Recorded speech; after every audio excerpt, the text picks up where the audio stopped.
पाकिस्तान में जाकर नरेंद्र मोदी की सरकार को कैसे हटाया जाए इसकी योजना बनाते हैं और उन्हीं के पत्रकार के जरिए जब पूछा जाता है क्या नरेंद्र मोदी को हटाने के लिए आप किस तरफ इशारा कर रहे हैं, क्या ये आईएसआई को कह रहे हैं या पाकिस्तान को करना पड़ेगा, तब वो कहते हैं नहीं ये हमें ही करना पड़ेगा। हमें का मकसद वो बताते नहीं। उससे भी मन नहीं भरा तो उनके कांग्रेस के वरिष्ठ नेता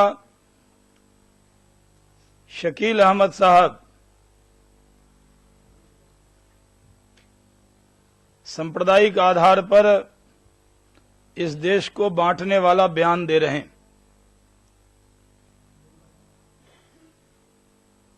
अपराधी अपराधी होता है और भारत का संविधान अपराधियों को कैसे हैंडल करना है उसकी रोशनी में ही काम होता है। उसका जात और धर्म देखकर कभी कुछ नहीं होता, बल्कि अपराध देखकर उसके खिलाफ कार्रवाई होती। लेकिन शकील अहमद का ये बयान दुर्भाग्यपूर्ण है। भारतीय जनता पार्टी इसकी निंदा करती है और हम सोनिया जी और राहुल जी से पूछना चाहते हैं कि क्या आपके इशारे पर आपकी सहमति इस बयान पे है या नहीं। हमारा ये मानना है कि ये पूरी तरह से शकील अहमद उनके पैनल पर हैं, उनके प्रवक्ता हैं, पूर्व केंद्रीय मंत्री रहे हैं, कई राज्य के प्रभारी हैं, कांग्रेस के बड़े नेता हैं। उनका बयान बिना कांग्रेस अध्यक्ष या उपाध्यक्ष की सहमति से दिया बयान नहीं हो सकता है। इसलिए सोनिया जी राहुल जी को देश के सामने आकर बताना चाहिए कि क्या अपराधियों का जात और धर्म देखकर देश में कोई कार्रवाई होती है। पहले भी कांग्रेस के नेता इसी तरह का बयान देते रहे। पहले अफजल गुरुई की फांसी पर, फिर अजमल आमिर कसाब की फांसी पर, यहां तक के मुंबई के हमलावर याकूब मेनन की फांसी पर भी सियासत इन लोगों ने की। इस तरह से अपराधी और आतंकी को जात और धर्म के चश्मे से देखना बंद करे कांग्रेस। ये देश के हित में नहीं है। कांग्रेस मजहबी राजनीति बंद करे और मजहबी जामा हर चीज को पहनाकर देश के अंदर सांप्रदायिक ध्रुवीकरण करने की कोशिश बंद करे।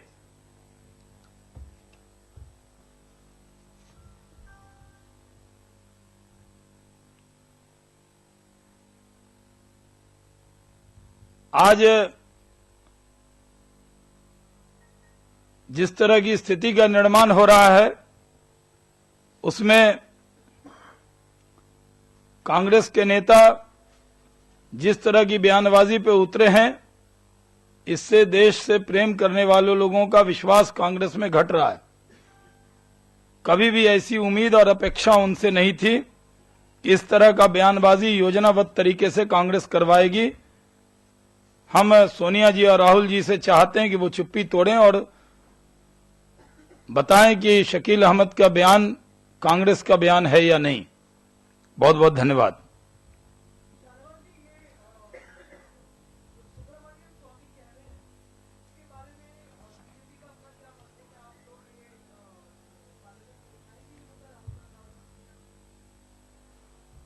पहले राहुल जी जवाब दें, उसके बाद इस पर चर्चा करेंगे।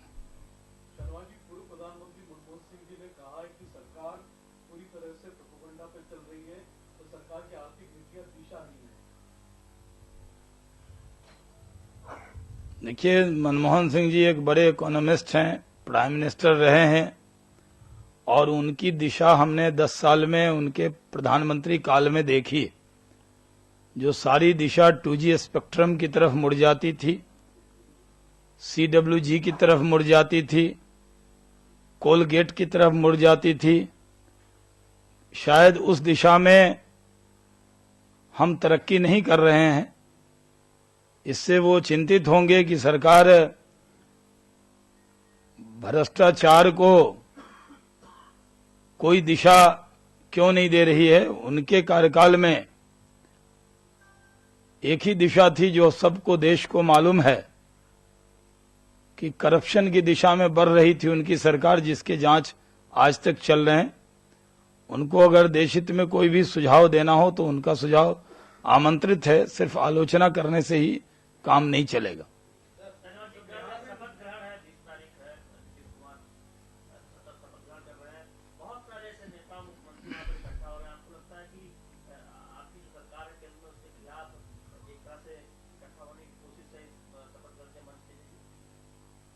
नहीं, नीतीश कुमार जी 5वीं बार बिहार के मुख्यमंत्री का ओथ ले रहे हैं। हम उनको बधाई देते हैं और शुभकामना देते हैं। जी, और उम्मीद करते हैं कि उनके नेतृत्व में बिहार तरक्की करेगा। केंद्र सरकार की तरफ से पूरा सहयोग उनकी सरकार को रहेगा और बिहार में जो अभी कुछ घटनाएं घट रही हैं, थाने पे हमला, इंस्पेक्टर की हत्या, पब्लिक पे गोली, दरभंगा में, लालगंज में, कई जगह बिहार के कई कोनों में जिस तरह से कानून व्यवस्था में गिरावट आई है, हम अपेक्षा करते हैं और उम्मीद करते हैं कि नीतीश जी फिर से मुख्यमंत्री बनने के बाद कानून के राज को और जोर से स्थापित करेंगे और उनको अच्छे काम करने की शुभकामना भारतीय जनता पार्टी की तरफ से देते हैं। जी, आपको सवाल ये है कि अपनी कांग्रेस पार्टी की बयानबाजी का मुद्दा उठाया। आपकी पार्टी में भी बयानबाजी हम नहीं रहे बिहार विधानसभा चुनाव के दरमियान भी और बाद में। क्या पार्टी इस पर कुछ कदम उठाएगी? क्या उन लोगों के खिलाफ कार्रवाई करने की पार्टी खासतौर पर शत्रुघ्न सिन्हा की बात कर रहे हैं, आगे की बात कर रहे हैं, इंद्रनारायण यादव की बात कर रहे हैं?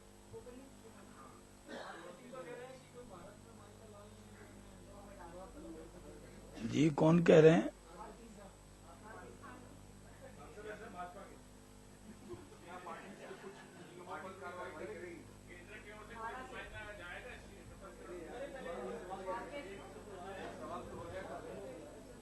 जी, शपथ ग्रहण समारोह में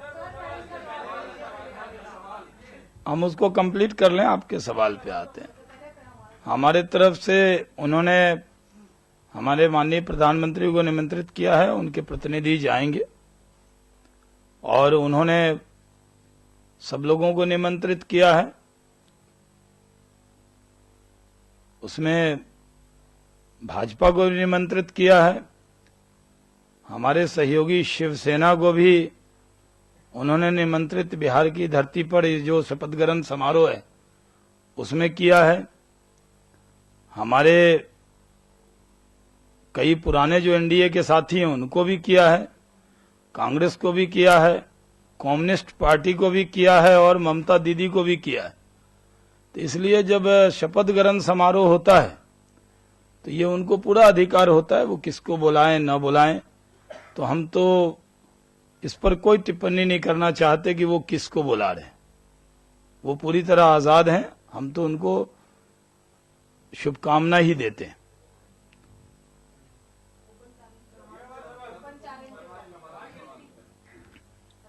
देखिए, बिहार के चुनाव में हम पराजित हुए हैं और बिहार के चुनाव में, लोकसभा के चुनाव में जब 2014 का हुआ था तो ये जो महागठबंधन के लोग हैं ये अलग अलग लड़े थे, जिसमें 2014 में जेडीयू को करीब 56 लाख वोट आया था, आरजेडी को 72 लाख वोट आया था और कांग्रेस को 30 लाख वोट आया था। 1,59,08,402 वोट आया था उनको। 1,59,8,402 और हमें 2014 के लोकसभा के चुनाव में 1,39,17,159 वोट आया था। इन तीनों को मिला दें अगर लोकसभा में भी हमसे ज्यादा वोट, उन्होंने करीब 30 लाख वोट हमसे ज्यादा प्राप्त किया था। 2015 के भी अभी के विधानसभा के चुनाव में उनको 1,59,000 जितना वोट उनको आया था, 1,59,51,561 वोट आए। वो शपथ ले रहे हैं और हम 1,29,90,492 वोट लाकर उनको बधाई दे रहे हैं, उनको शुभकामना दे रहे हैं। तो हमारी शुभकामना अकेली न मानी जाए। बिहार के 1,29,90,492 लोगों की तरफ से जिन्होंने हमें वोट दिया और जिन्होंने 1,59,51,561 वोट प्राप्त करके सरकार बनाई है, उनको 1,29,90,492 लोगों की तरफ से शुभकामना देते हैं।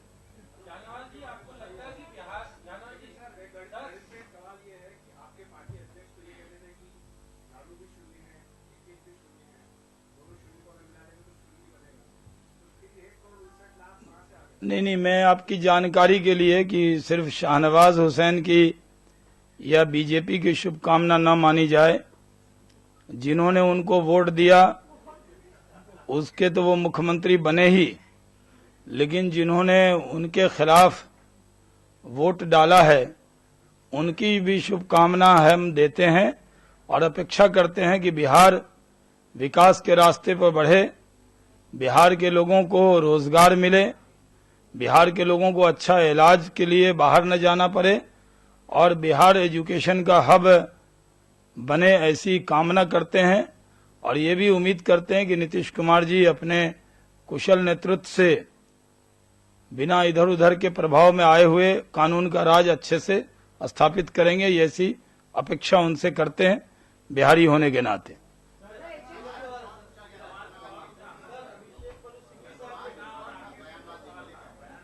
जी, सवाल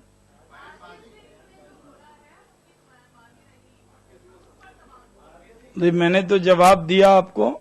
मैंने कहा कि भारतीय जनता पार्टी का मैं प्रवक्ता हूं, मेरे बयान को आप गंभीरता से लें। जी, आप पूछें, आपका बीच में रह गया था इनका। जी,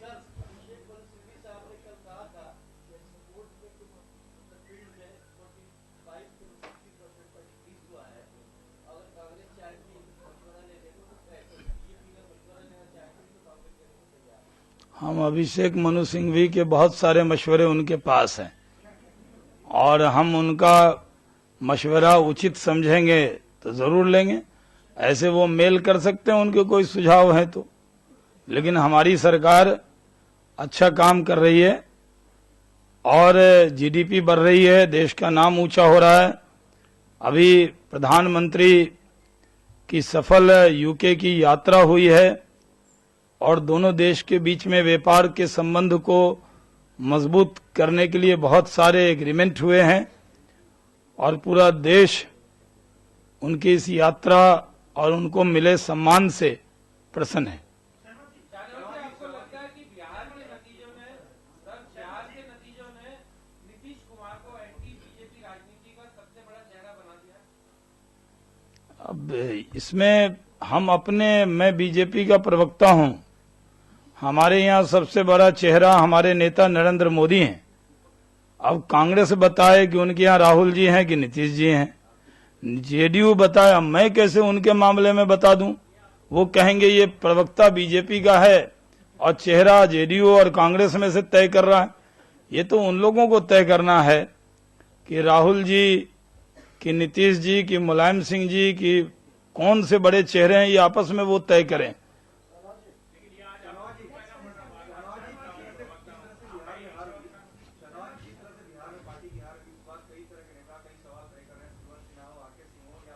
इसका जवाब दिया मैंने जी।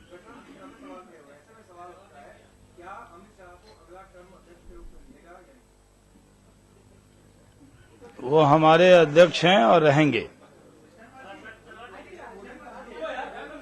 दे दिया, जवाब दे दिया जी। जी आप चिंतित ना हो, उतना ही जवाब मैंने देना था वो दे दिया आपको जी। मैंने माइक से बोला है, आपको सुनाई दिया होगा जी। क्या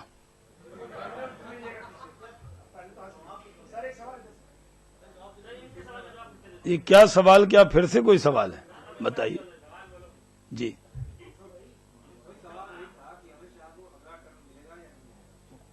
वो हमारे अध्यक्ष हैं, रहेंगे।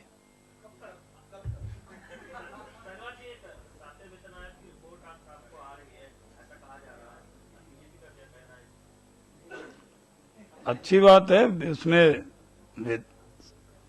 आयोग की रिपोर्ट आएगी तो उसको देखेंगे, फिर प्रतिक्रिया देंगे। जी सिंघल साहब।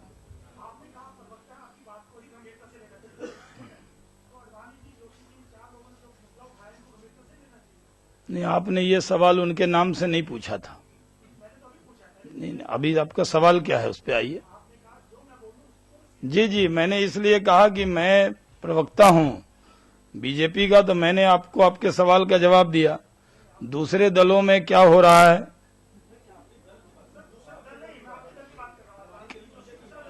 क्या आप सवाल करें ना, आप कयास पे ना जाएं, सवाल कीजिए जी। जी जी, मैं तो अब ये मैंने कुछ कहा नहीं ऐसा। ये रिकॉर्ड पर है, आपके चैनल पे लाइव जा रहा होगा, उस पे बताइए। नहीं, मैंने कुछ नहीं बोला। अगर आपके पास है तो उसको चलाए।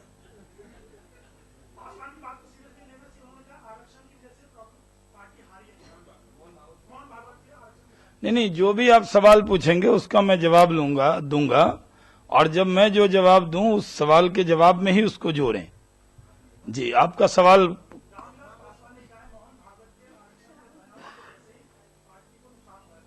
उन्होंने ये नहीं कहा, उन्होंने कहा कि उस बयान का गलत प्रचार किया गया, ये कहा है उन्होंने। उनके बयान की वजह से ये हार हुई, ऐसा नहीं कहा है। और मैं भी उनके प्रेस को देख रहा था, मैं वहां मौजूद नहीं था, इसलिए आपका सवाल जो है कि उन्होंने जो कहा है वैसा उन्होंने नहीं कहा।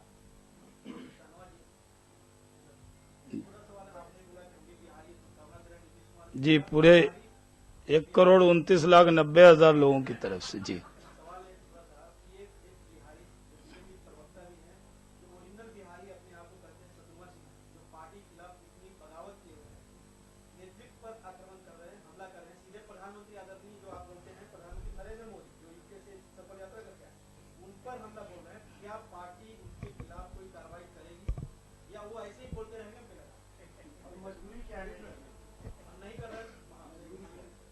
देखिए, हमारी पार्टी में जिस भी नेता को अपनी बात रखनी है उसके लिए वो अपनी बात रखने के लिए, हमारे यहाँ लोकतंत्र है, आजादी है, और जो विषय उठते हैं उस पर सही फोरम पर निर्णय होता है।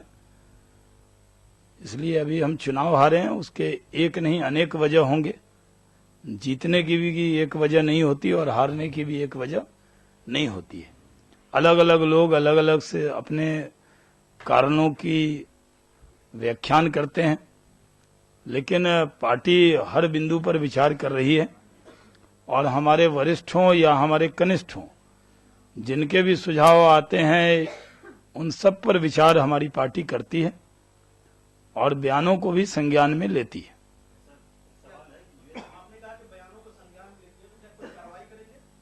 मैंने अब जवाब दे दिया।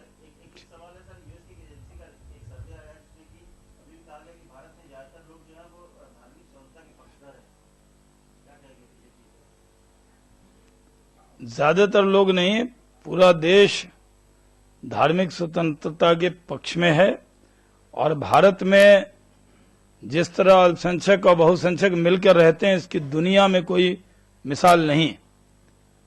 माइनॉरिटीज के लिए भी, मुस्लिम समाज के लिए भी भारत से अच्छा कोई देश हो नहीं सकता जहां सब लोग मिलजुल कर रहते हैं। 121 करोड़ के देश में एकाक घटना होती होगी जो चर्चा में और खबरों में आती होगी, लेकिन पूरे देश के लोग मिलकर रहते हैं। यही हमारी विरासत है और यही हमारी ताकत है।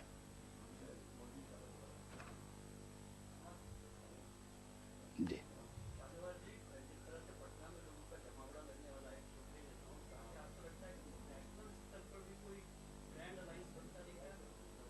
हमारा तो ग्रैंड अलायंस है ही। एनडीए उनका क्या होगा वो तय करेंगे। उनके जब प्रवक्ता प्रेस कॉन्फ्रेंस करेंगे तब बताएंगे उनका क्या चलने वाला है, क्या लगने वाला है। National, international, regional, district level पर जिस तरह का भी उनका लगने वाला है वो बताएं। हमारा तो नरेंद्र मोदी जी की क़यादत में एक अच्छा अलायंस देश के अंदर है और हमारी सरकार बढ़िया से काम कर रही है। पूरे कॉन्फिडेंस के साथ हमारी सरकार देश के विकास में योगदान कर रही है और उसको करती रहेगी। कई बार 4 जगह हम जीते भी हैं और दिल्ली और बिहार में हारे भी हैं, लेकिन जो जिस पथ पर नरेंद्र भाई चले हैं विकास के, उस पथ पर वो चलते रहेंगे और देश को विकसित करने का जो देश के लोगों का सपना है उसको पूरा करके हम सब दिखाएंगे। आने वाले संसद सत्र में इस महागठबंधन की ओर से आपको कोई धोखा, बाधा, खतरा ऐसा कुछ नजर आ रहा है? Just the BJP sees the Mahagठबंधन and its prospective allies as the main opposition at the national level. ऐसे तो कांग्रेस की तादाद 44 है और जो महागठबंधन जुड़े हैं उनके दो एमपी और 3 एमपी और हैं। तो वो पहले से भी वो कांग्रेस के साथ पार्लियामेंट के फ्लोर मैनेजमेंट में उनके साथ हैं और इस जीत के बाद कोई पार्लियामेंट का गणित बदलने वाला नहीं है। पार्लियामेंट में वही गणित है और वो भविष्य में क्या रणनीति बनाते हैं वो उनको तय करना है। सर, अभी आपके नेशनल सेक्रेटरी आरपी सिंह और एचएस फुल्का एक प्रेस कॉन्फ्रेंस कर रहे हैं और राजीव गांधी का भारत रत्न वापस मांग रहे हैं।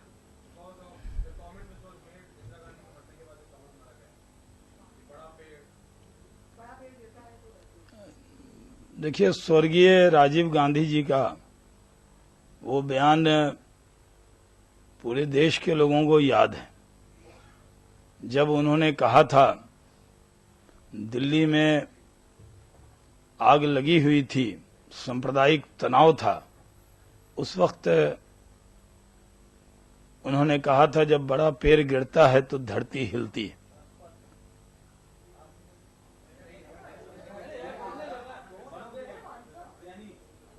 और सच में उनके बयान के बाद दिल्ली और आसपास धरती हिली थी, सांप्रदायिक सौहार्द टूटा था। इसमें कोई डिबेट नहीं है, ये सब जानते हैं।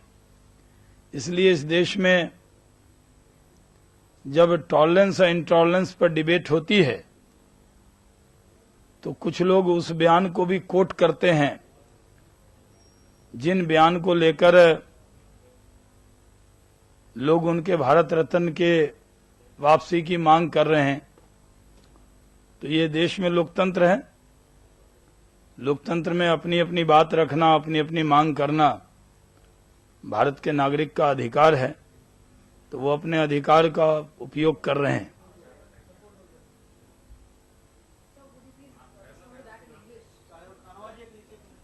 अभी मैंने इतना ही कहा है, ये भारतीय जनता पार्टी की तरफ से नहीं है। वो एक नागरिक के तौर पर अपनी बात रख रहे हैं, क्योंकि खुद उस समाज से हैं जिस समाज के हजारों लोग बिना कसूर के कत्ल कर दिए गए थे। तो वो अपने दर्द का, अपनी भावना का प्रकटीकरण वो कर रहे हैं।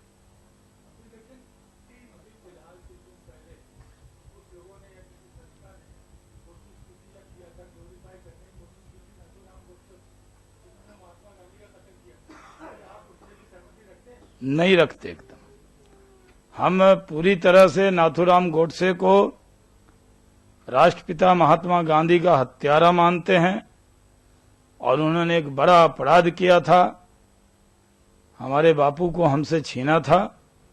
भारतीय जनता पार्टी पूरी तरह महात्मा गांधी के आदर्श पर चलने वाली पार्टी है और हमारे नेता नरेंद्र भाई अभी जब यूके गए थे तब उन्होंने महात्मा गांधी जी को कोट किया था, कहा था ये देश गांधी का देश है।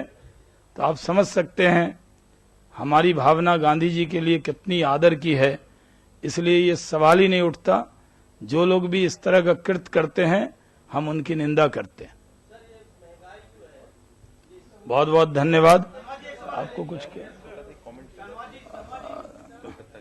अच्छा,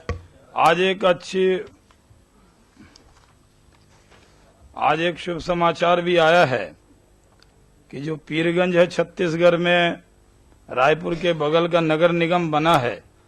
बहुत सालों से कांग्रेस थी और आज हमने उस नगर निगम पीरगंज पर भाजपा का झंडा लहराया है। भारतीय जनता पार्टी को जीत मिली है। जीत कहीं की भी हो, लोकतंत्र में वोट जहां भी डले उस जीत का स्वागत होना चाहिए। तो हम पीरगंज में छत्तीसगढ़ में नगर निगम की जीत पर वहां के वासियों को बधाई देते हैं। सिद्धार्थ जी बंगाल से संबंधित कुछ पक्ष रखें जी।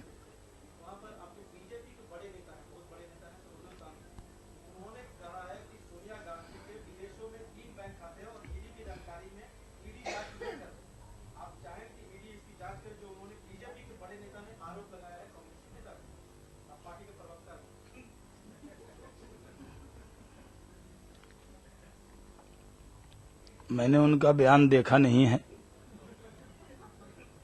और हमारे यहाँ जो ईडी हैं वो कहीं भी कोई बयान आता है उसका संज्ञान लेते हैं। इसलिए कहां पर किसके कितने खाते हैं इस सब की जांच सामूहिक तौर पे चल रही है कि ब्लैक मनी कहां कहां है, कहां छुपा है, कहां रखा है। और हमारी सरकार कमिटेड है कि ब्लैक मनी को भारत में लाया जाए, उस पर कार्रवाई चल रही है।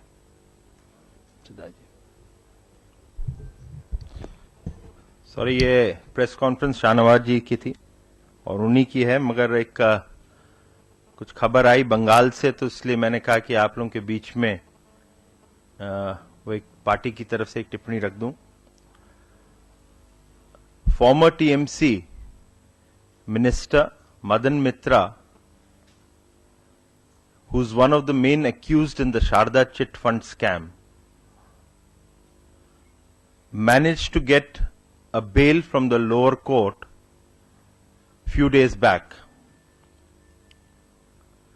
And today, the Calcutta High Court, the CBI had moved the Calcutta High Court, and the High Court has rejected the bail of Madan Mitra and asked him to surrender immediately. BJP welcomes the judgment, and I'm sure the 17.5 lakh families who have suffered or have lost their money, hard-earned money, in the Sharda chit fund scam must be very relieved, and the endeavor of the CBI should be to find that money, and the money is returned to these 17.5 lakh families. When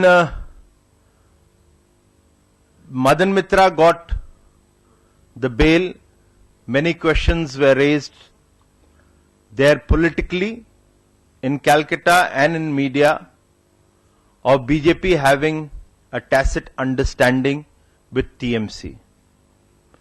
Firstly, one must understand the CBI is no more a caged parrot under the NDA too, like it was under the UPA. So therefore, I'm sure that question does get answered of the tacit understanding which was being spread as a propaganda before the elections of 2016. And secondly, my question goes to Mamata Banerjee. To avoid the bail being rejected, strategically they thought that Madan Mitra should resign as a minister, which he did yesterday. Now his bail has been rejected. The question to Mamata Banerjee is, will you reinstate Madan Mitra or not? So this is from my side, from the party side on Madan Mitra. उसको मैं हिंदी में भी, या जरूरत नहीं है तो छोड़ दूं मैं.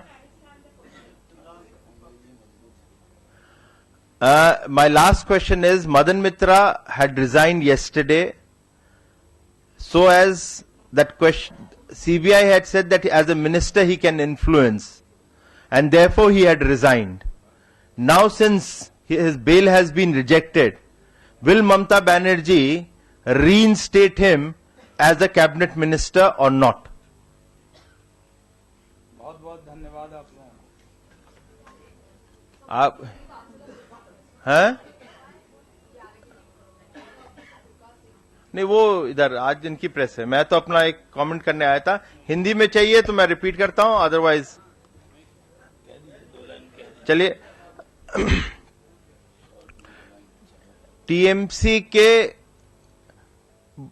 मंत्री मदन मित्रा जी, उन्होंने अभी हाल में ही कल उन्होंने रिजाइन किया था कैबिनेट मिनिस्टर के रूप में. उसके पहले वो अरेस्ट हुए थे शारदा चिट फंड स्कैम में, और उसके तहत एक लोअर कोर्ट ने उनको बेल दी थी, और कल उन्होंने अपना इस्तीफा दिया मंत्री के रूप में, क्योंकि उनके ऊपर एक आर्गुमेंट था कि मंत्री के रहते हुए वो इन्फ्लुएंस करते हैं. तो आज हाई कोर्ट में अपील थी, हाई कोर्ट ने उनकी बेल रिजेक्ट करी है, जिसका भारतीय जनता पार्टी स्वागत करती है. और जो 7.5 लाख परिवार हैं जिनका पैसा शारदा चिट फंड स्कैम में डूबा है, आज उनको रिलीफ मिली होगी कि कानून अपना काम कर रहा है. और साथ ही साथ भारतीय जनता पार्टी ममता बनर्जी से प्रश्न पूछती है कि आपने एक स्ट्रैटेजी के तहत कल आपने उनका रेजिग्नेशन लिया था, मगर बेल जब भी उनकी बची नहीं, मगर उनकी रिजेक्ट हो गई. तो क्या आप मदन मित्रा को फिर से कैबिनेट मिनिस्टर बनाएंगी या नहीं बनाएंगी? यह हम लोग का प्रश्न है. Thank you.